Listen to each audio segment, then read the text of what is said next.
Смотри. А, все, да. Дурак такой. Что-то, блядь, дурит. Давай холодно. Мышу нашел, что ли? Наверное. Пиздец, все разрыл. Так ржачный, мне он так нравится. Я вообще от него обалдею, блядь. Ну как его в квартиру брать, блядь? Он же там все сожрет. Сгрызет. Ну, покупать ему просто что-нибудь, чтобы он это грыз что-то. Да, всё. прикольно. Все ходит, издевается. Ну, даже ему что-то заняться.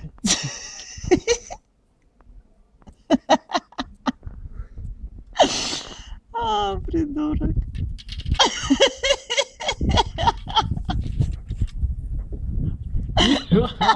Чё? Отработал. Что они там еще делают? Да вот я спросил у него, что он делает, угорает. Ему Что он скучно. трубы делает? Так он где-то их вырыл, блядь, таскает туда. Он себе фотографию сделает. Ты видел, как он сейчас бегал? Это было что-то, я не успел, сука, снять. Чисто как санки ее катал. Всё на месте. Кадр.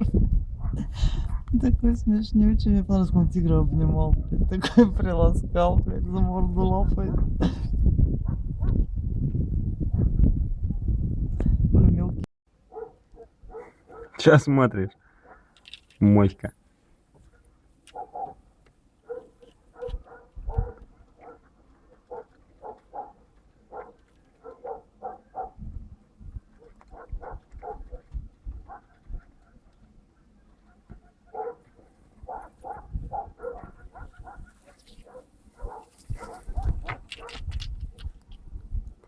Газ был под хату.